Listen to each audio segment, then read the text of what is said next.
Hello and welcome to Coffee with Dr. Carla. I'm Dr. Carla. I'm glad you're here with me today. And today my goal is to talk about some mental health related issues and hopefully start to end the stigma surrounding them.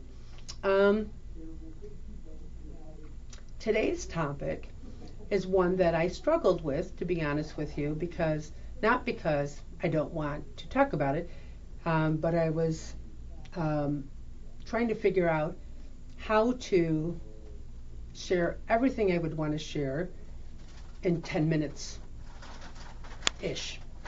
And so the reality of it is, I'm not going to be able to share everything I want to share, so I'm going to do my best to share as much as possible. So tomorrow is June 19th, or Juneteenth. And for those of you who don't know what that is the day that in 1865, Union soldiers finally made their way to Galveston, Texas, and they informed the last group of enslaved African Americans about the Emancipation Proclamation and the fact that they are free. Not only that they were free, but they had been free for over 2 years.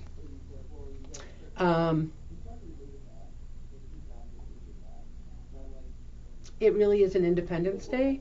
It's a day of celebration. It's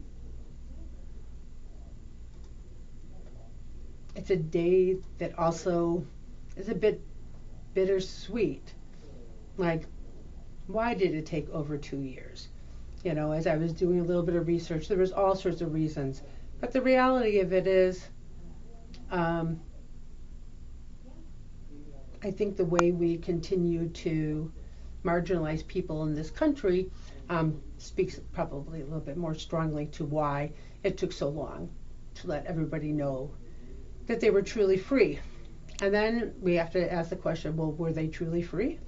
And so, sure, that's a great milestone. I don't want to diminish Juneteenth by any means, but the reality of it is, the struggle still has not stopped for African Americans when it comes to equality. This oppression continues even today, which is just unbelievable. And it's continued, I believe, because somewhere along the way, one group of people decided that they were better than another group of people. You know how racism works. And so if we are going to truly celebrate the freedom, right, then we need to also be aware of the fact that, all these freedoms perhaps haven't truly come to light, that there's still many areas that need to be addressed. I wanted to make sure that I hit some points, so I do have notes today, which I generally don't. So I apologize if I'm, looking down and not at you guys. But if we're going to do something about this, if we're going to be more conscious about how we move forward, then we have to be very intentional in our work. And I was hesitant today to come and talk to you about this holiday, because at the end of the day, there's so many different places that we could go. But the idea of staying quiet, staying silent, felt like then I was participating in that oppression as well. And so that is partially why I'm choosing to kind of go out in an area that I typically don't go out in. So Martin Luther King Jr. said, "Injustice anywhere is a threat to justice everywhere," right? And so it's not just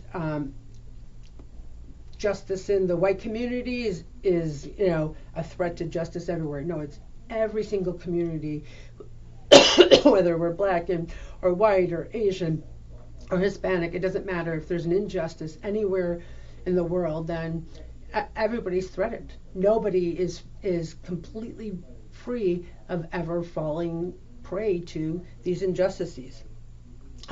Allowing that injustice to persist basically is your way of saying, or society's way of saying, that it's okay. You know, if I just look the other way, it's okay. It's not affecting me, so what do I care, right?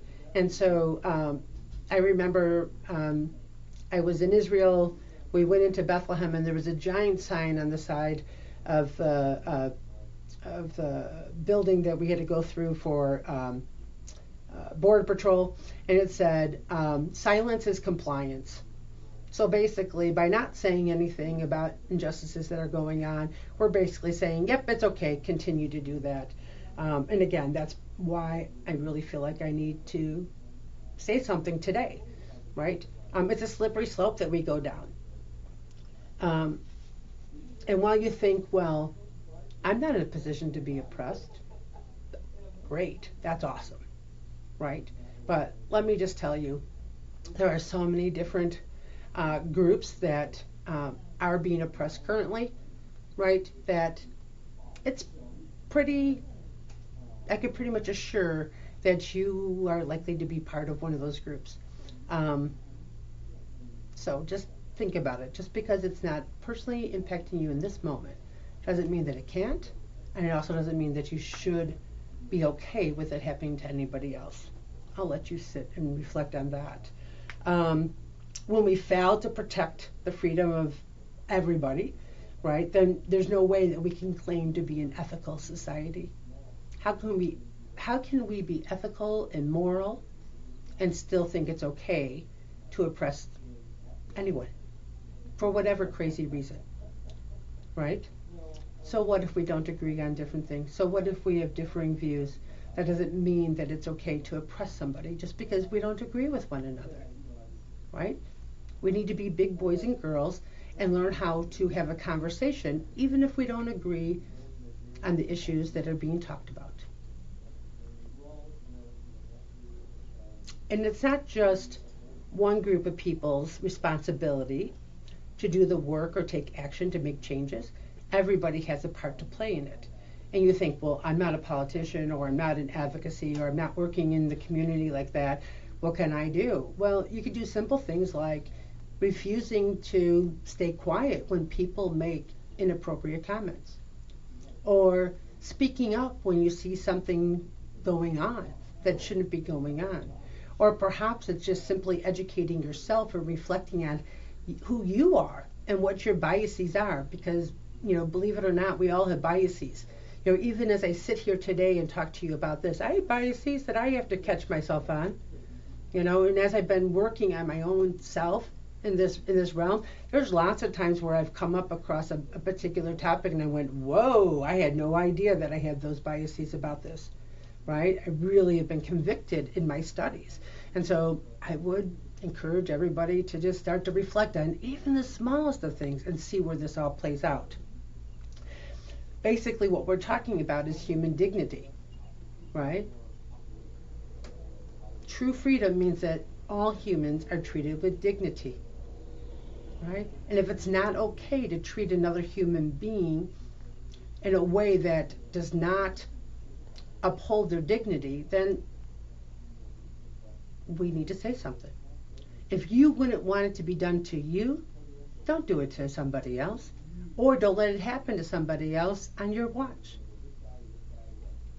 So, if we're going to do that, it's going to require us to make some commitments to education, to reflection, to speaking up even when it's super uncomfortable, right? Like, I'm super passionate about this. I hope you can hear this in my voice, but I'm also really uncomfortable about coming out here and making somewhat of a political statement, right?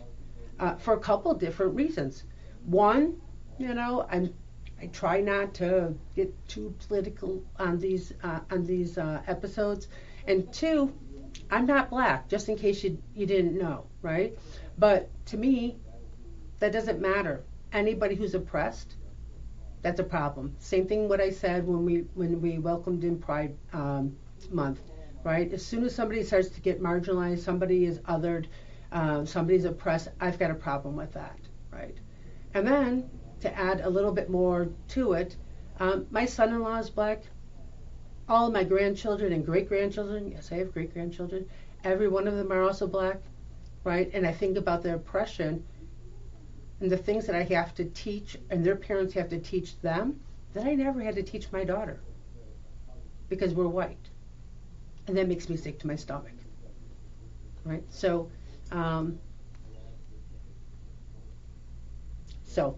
Juneteenth, it is an historical milestone. It is a day that we need to remember. It's also a day that we need to celebrate the resilience of the African American community, the resilience that when things get really crappy, that they still rise up, right? The resilience that even though there was all these laws put into effect in the 1960s, right? They're on the books. There was a little bit of change, but not real change. There's still people violating those laws, right? And yet, here we have a community that just keeps on fighting and fighting and fighting to be treated like a human being with dignity, with the full rights and benefits of being a United States citizen, right?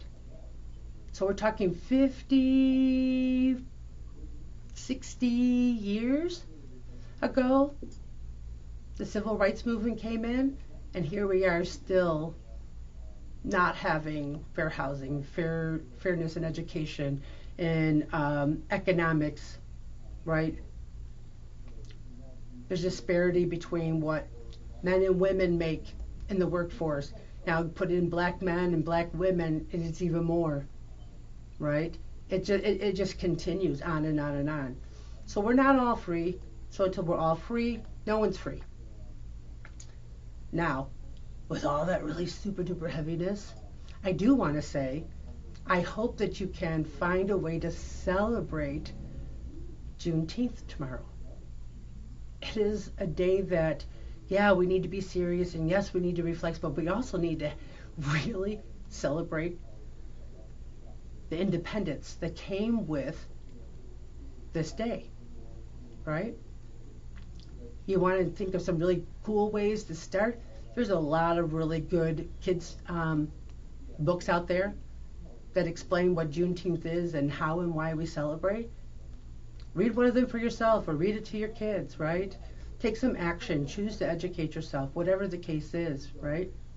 And so I say to all of you in the African American community, happy Juneteenth. I hope you get to spend it with your family and friends and have a joyous day.